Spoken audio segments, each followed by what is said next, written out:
So today's December 14th. 2 days ago, I would say probably about 30 hours ago, SBF was arrested in the Bahamas. Yeah, He was sent to Fox Hill. I was doing some research on Fox Hill prison. Yeah, what'd you find out? Completely terrible conditions. Terrible, like You in what find context? Rats, maggots in your cell. Oh, nice. Yeah, he's not having a good time, dude. Yeah, definitely not. At least he's got like companionship, you know. And then something there. There was a quote from one of the prisoners who ended up getting out of the prison. Yeah. And he said that to the extent of waking up with a deep stench of shit in your nose. Oh, nice. Was every single day at that jail cell. I mean, that's kind of. I'll be honest, dude. I've experienced a similar type situation in my past, and I mean, it's kind of like that's a ubiquitous, I think, experience across the board. When there's like locked in spaces, shitters, public like open shitters. So yeah, no jail or prison experience is gonna be a good one, right? Yeah, but I feel like this one's particularly bad, like uniquely bad. But this is only temporary, right? At some point, he's probably gonna get extradited, yeah, and then he get put in those white collar prison situations, like Goodfellas, right? He's gonna be eating steaks and lobsters at some point, right? Dude, that's what he paid for up front. Yeah, exactly. That's true. Those Democrats will get him in like the nice cozy situation at some point. All those people pockets that he lined, like flat screen TVs, internet access, everything, dude. He's gonna be tweeting from jail. Yeah, like what's that guy? Ross Ulbright. Yeah. He tweets all day, every day. Yeah, but I think that's his like crew. That's his team, though. I don't think that's him. No, it has to be him. Nah, Come on. I don't think it's him. You don't see how deep and personal those messages are? He's like, my grandma just passed. He's like, fuck, it would have been nice to be there. I do not think that's him, dude. Really? I really don't. No. So you think Ross Ulbright's like in like those real bad situations where he's got nothing? Well, he's in jail. I don't think anyone in jail has access to. Yeah, if you know who we're talking about, that's the Silk Road guy. Silk Road, yeah. Probably the last major crypto figure who took a hard hit like that. Mm-hmm. You know, but yeah, he got it the worst I've ever seen. Life, like multiple life sentences. Yeah, for making a website. Yeah, that he wasn't like intentionally trying to hurt anybody, right? No. It's just his users, I guess. They kind of misused it. They basically you invented a vehicle and someone used it to drive through everybody, and then all of a sudden, I guess that's a good parallel. Yeah. So basically, they started distributing narcotics for cryptocurrencies, right? Yeah. In exchange for that, and he was a facilitator, and just because he was the architect behind. But think about the logistics of all that, like. Maybe they used some organization like UPS to deliver narcotics. Mm-hmm. It's like, shouldn't UPS like get indicted here too? That's a good point, dude. Like drug trafficking. Yeah, but you see, that's the thing. These are like seem too big to fail type organizations, right? Silk Road, you could take them down and no big deal. He didn't get big enough to the point where he could start, greasing the right palms. Yeah. SBF was like. He was getting there, right? Yeah. A few more years, maybe like a half a decade. Yeah. Of like, all this palm greasing, like, and he'd be one of the untouchables, right? Right. Kind of like the Clintons or something like that. Yeah. Those are like the untouchables on this earth. No matter what crime they commit, nobody's ever going to press down on them hard enough to where they actually get in trouble, right? So that's because they have, generations of palm greasing behind them, dude. Right. A lot of grease. Yeah, I mean. To the extent that SBF is in jail now, it was interesting because the day after, which was December 13th, which is yesterday, he was supposed to testify in front of Congress. Yeah, that's where the conspiracy theories start coming in, right? Just the coincidence and the timing of that is just too perfect, right? Everybody was getting their popcorns ready. Yeah. It was going to be a great testimony or whatever, Yeah, just to see Sam. You know what? I mean, on the hot seat, right? Whoever made this decision probably saved him because he was probably going to make it worse for himself. I mean, he's already been making it worse for himself having all these like public interviews.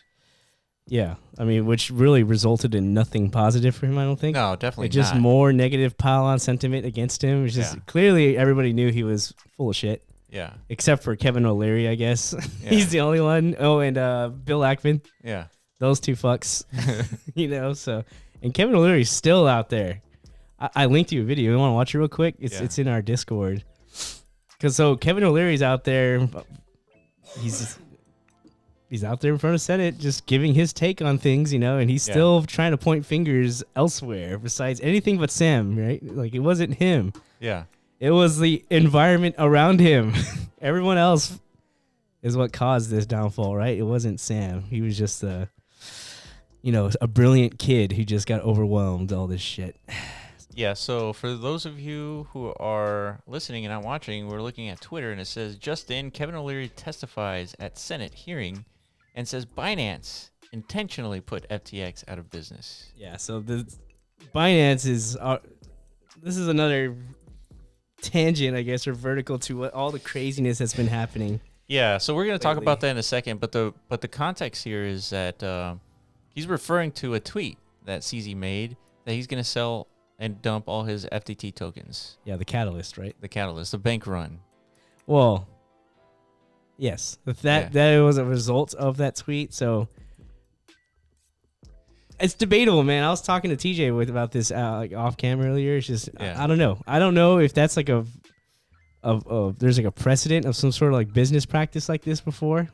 Probably not, because Twitter is a relatively recent that's true. platform. So I doubt anybody's ever leveraged it to that use. No, but you know what? It's kind of like spark, like No, they have. They used media to do it.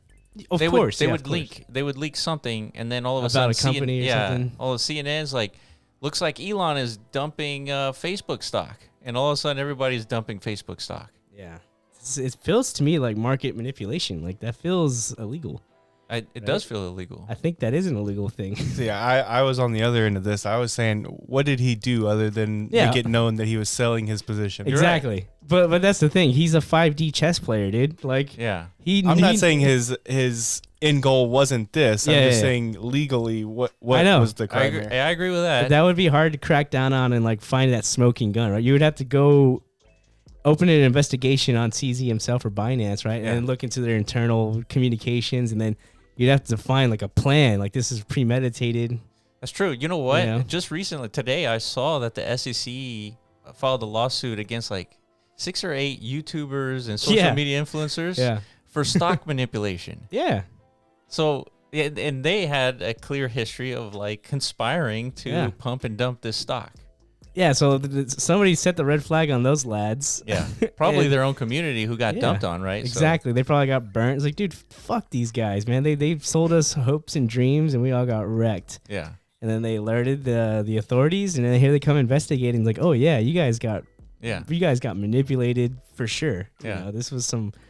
So that's funny different. Business. That's different than when CZ says, like, "Hey, I'm gonna sell all my FTT tokens." But he said specifically in that tweet. Through revealed revelations or something to that effect. It's like, after understanding what I know, I'm dumping my FTT tokens. That's right. Yeah. So that's more than enough to encourage everybody to extract their funds or sell their FTT. And I mean, is he liable for FTX not being solved? Definitely not. No, not that. All I'm asking though, all I'm like trying to open here is like the debate of, I don't know, almost like ethics, like, because clearly he had a goal in mind. It was to eliminate his competitor, right? That FTX was the second biggest international, I guess, dealer of these crypto goods. He probably knew that Sam was committing fraud.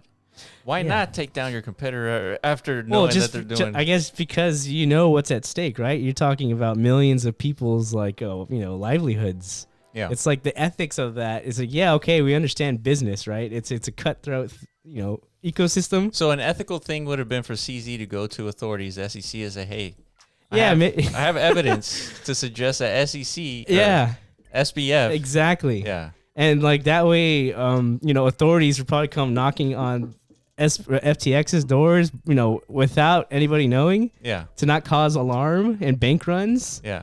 Right. And then do like a thorough investigation, probably like lock everyone's funds so that they can figure out the proper accounting, and then make sure everybody is made whole. Yeah. Nobody's lives get wrecked. Yeah. Nobody has to jump off a bridge. Yeah. Except for SBF. Yeah.